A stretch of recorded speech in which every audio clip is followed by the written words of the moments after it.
The church was silent, save for the soft echo of footsteps on the marble floor. My son's casket gleamed under the dim light, a cruel reminder of a life stolen too soon. I scanned the pews and froze. Empty.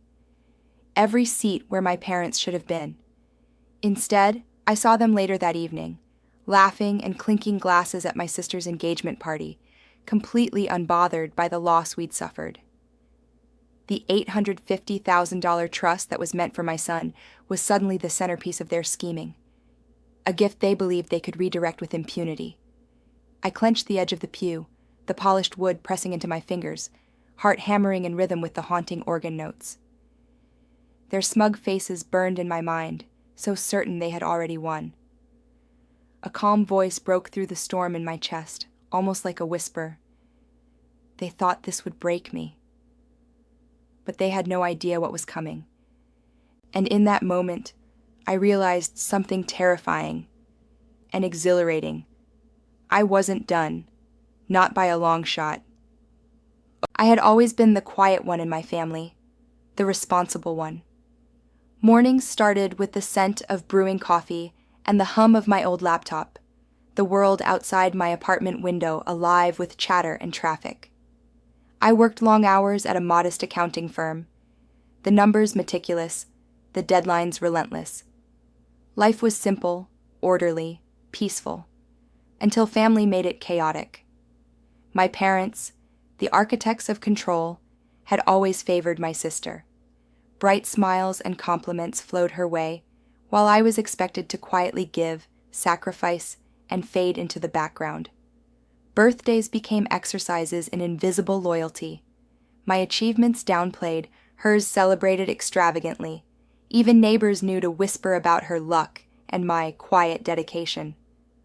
The community knew me as dependable, trustworthy, a fixer of problems no one else wanted to touch.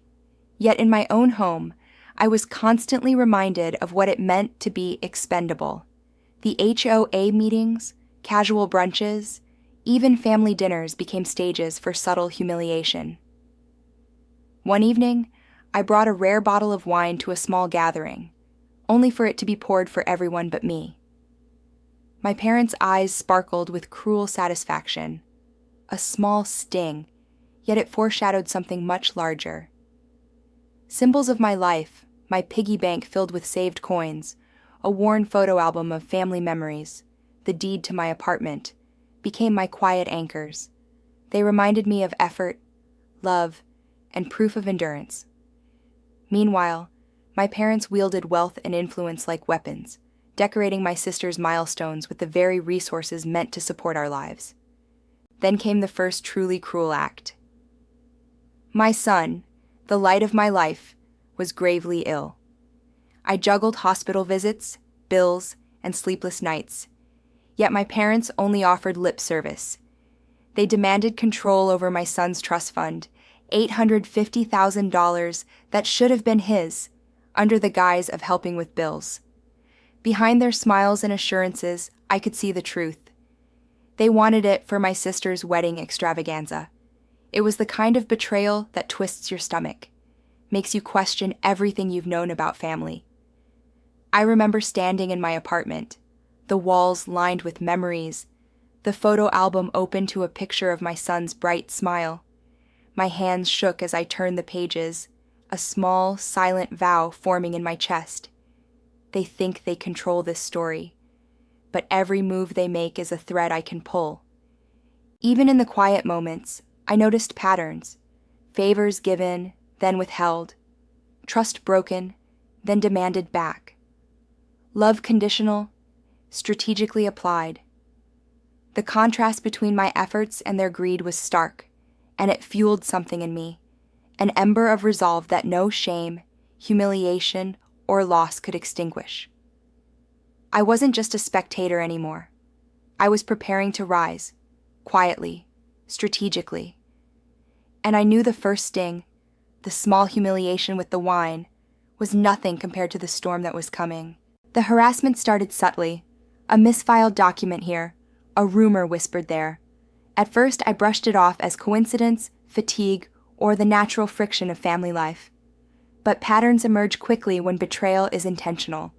Invitations to events I had once attended were rerouted to my sister. Calls for advice were met with polite smiles, then dismissed behind my back. My parents' faces held a smug satisfaction, as if each slight was another notch on a victory belt I didn't even know existed. Work became my sanctuary, but even there, the stress seeped through. Sleepless nights blurred into the mornings, my body aching, my mind replaying their manipulations over and over. Every email, every text from them carried a subtle threat, compliance or erasure. Even neighbors, once friendly, began avoiding eye contact, unsure where my loyalty or my failure lay. Isolation wrapped around me like a suffocating cloak. Then came the smear campaign. My sister casually mentioned to our extended family that I was struggling financially, embellishing every truth into a spectacle of failure. Friends I had trusted became distant, unsure if supporting me meant defying my parents. It felt like quicksand. The more I resisted, the deeper I sank into social invisibility. But the first spark of hope appeared unexpectedly. A friend from the hospital, someone who had witnessed my relentless care for my son, reached out quietly. "You're not alone in this," she said, eyes steady. It was a small comfort, almost laughably simple, yet it ignited something inside me. For the first time, I realized that while my parents thought they controlled everything, they didn't control who I could trust or where I could find support. The emotional toll became visceral. I would lie awake at night, the mattress pressed cold against my back, the distant sounds of city life mocking my helplessness. My chest ached as I replayed every humiliation, every empty chair at family events, every stolen opportunity. And yet, despite the exhaustion, something hardened within me, a quiet, relentless determination. The symbolic objects in my life took on new significance. My piggy bank, once just a vessel for coins, now represented years of small victories and self-reliance. The photo album of my son became a testament, a record of love and proof that not everything could be taken from me. Even the deed to my apartment, a legal document gathering dust in my drawer, hinted at leverage my parents didn't suspect I could wield. Then, in the midst of isolation and doubt, a message arrived from an unexpected ally. It was brief, almost ordinary, yet charged with potential. "Meet me. I can help." The timing was perfect, or terrifying. I felt the weight of choice pressing on me, retreat into the shadows, or step into the light of confrontation, armed with something I hadn't dared to believe I could wield. That night, as the city's lights flickered outside my window, I whispered to myself a quiet truth. They cannot break me. Not if I refuse to let them. And somewhere deep in my chest, I felt the first pulse of anticipation, the stirring of a plan that would turn the tables. That was the first time someone reminded me I wasn't alone, and I knew the battle was only beginning. The calls came first, sharp, insistent, authoritative. My parents summoned me under the guise of family discussion. But the tension was palpable before I even arrived. Their voices carried the same commanding tone they'd used my entire life, the kind that made every word feel like a trap. Lawyers appeared at the periphery, their crisp suits and polished shoes a silent declaration. This was no longer about words or favors. This was about power. As I sat across from them, my pulse thrummed like a drum, each tick of the clock echoing through the sterile room. My parents smiled, smug and certain, unaware that beneath my calm exterior, a storm was building. They believed I was cornered, trapped, powerless. "You'll comply, won't you?" my mother asked, her eyes cold, calculating. The trust was meant to help the family. Surely, you wouldn't let it go to waste? I looked down at the table, letting silence stretch. In that pause, they saw my quiet demeanor as weakness, They did not see the years of careful documentation tucked away in my apartment, the meticulous records of their misdeeds, the photographic proof of every lie and every betrayal. I took a slow, deliberate breath. "You think you have control," I said softly. "But control is not what you believe it is."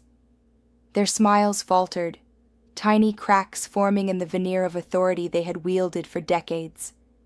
They leaned in, expecting obedience, but I had already begun to play a different game, one they didn't anticipate.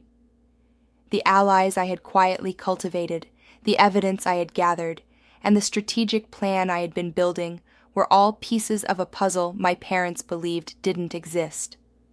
The twist came unexpectedly. In one bold move, I revealed the first fragment of proof, a legal notice, carefully drafted, showing the trust fund's original purpose and their attempts to redirect it illegally. My father's face paled.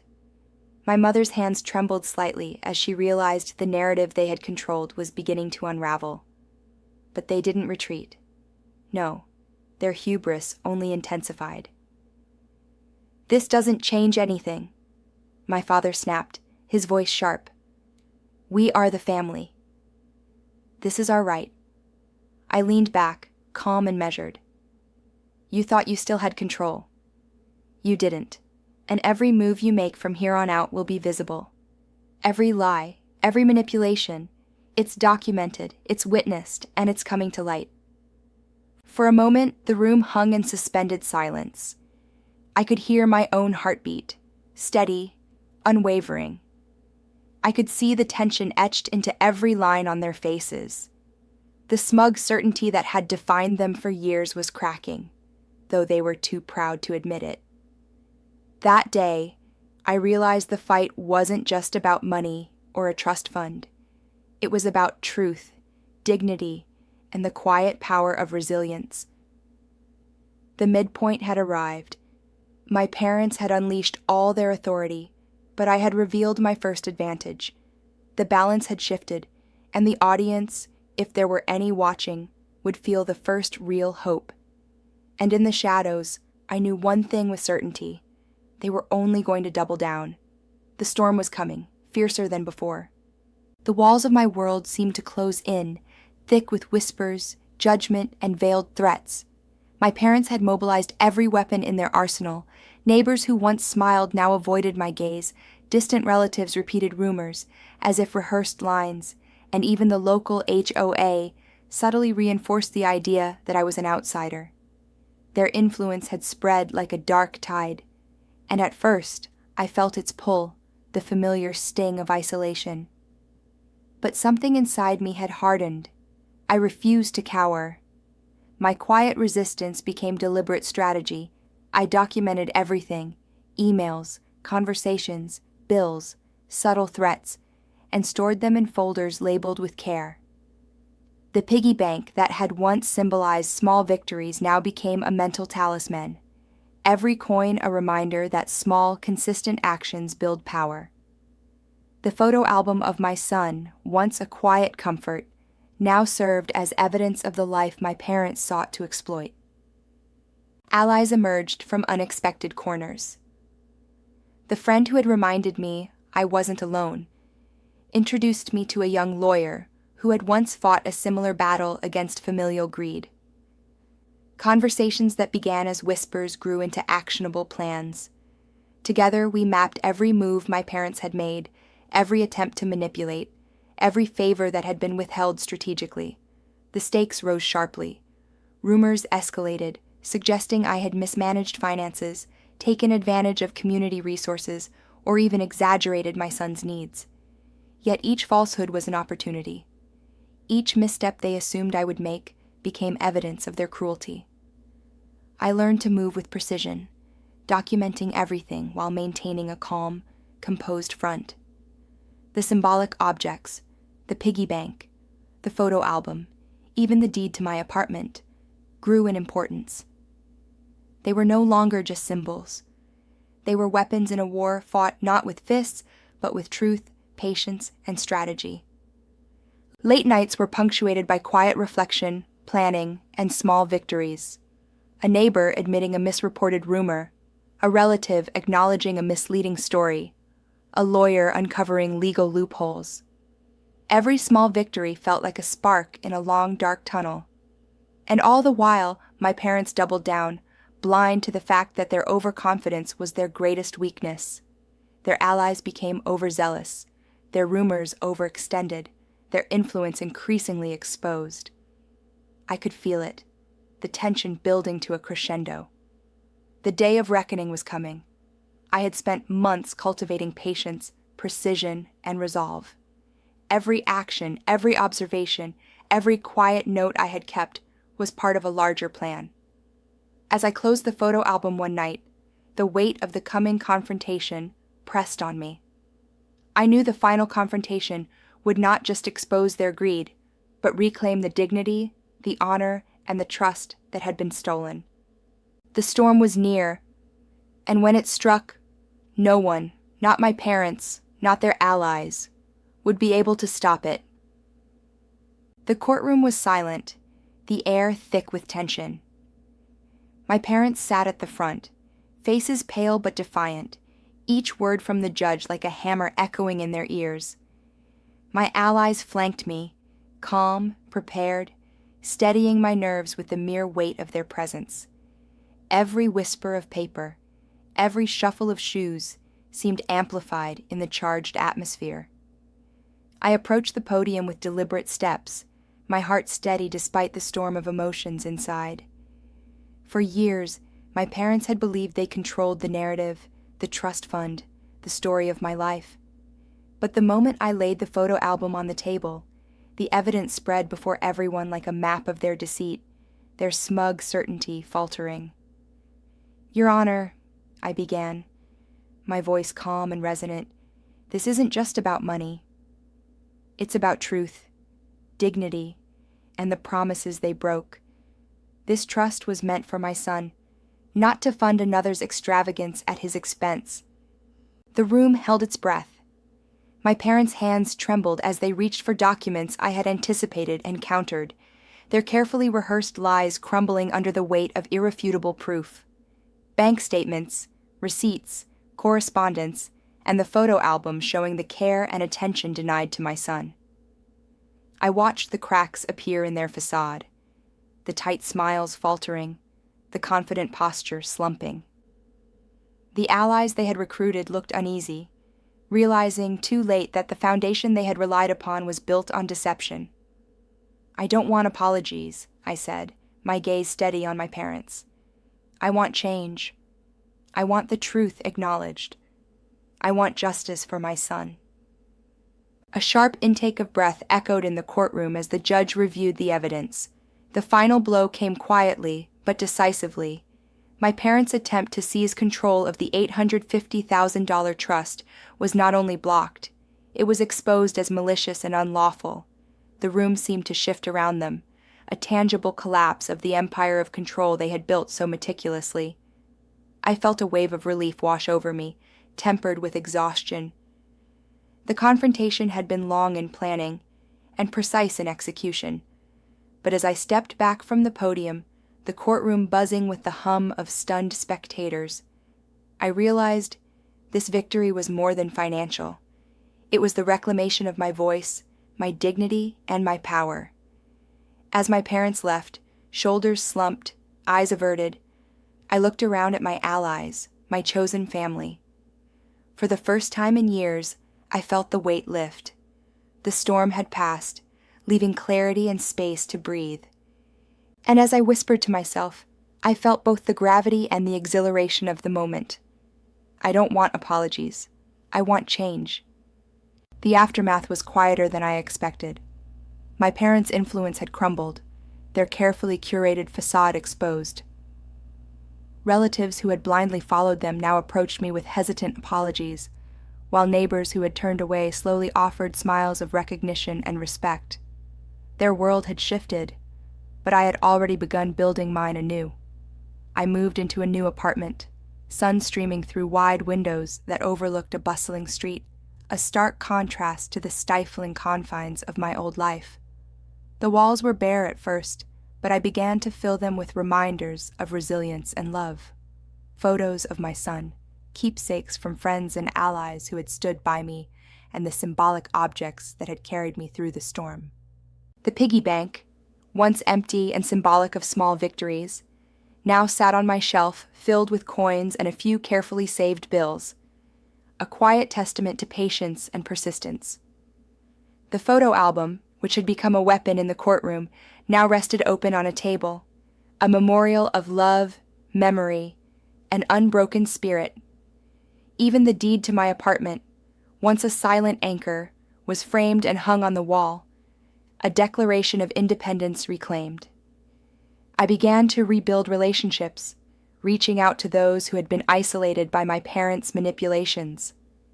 Slowly, chosen family formed around me, friends who had proven loyalty, allies who had fought alongside me, and neighbors who now treated me with genuine warmth. Life, once defined by betrayal and favoritism, started to feel like a tapestry of support and trust. There were still moments of reflection, of quiet grief for the son I had lost and the family I had once hoped would protect me. But those moments no longer carried fear or shame. They were tempered with strength, a recognition that I had endured and emerged stronger. Even the symbolic objects carried deeper meaning now. The piggy bank was no longer just coins. It was my patience and persistence. The photo album was no longer evidence. It was memory, love, and resilience. The deed was no longer a legal form. It was freedom and self-determination. And as I stood on my balcony one evening, watching the city lights shimmer like scattered diamonds below, I realized the truth. The humiliation, the betrayal, the isolation.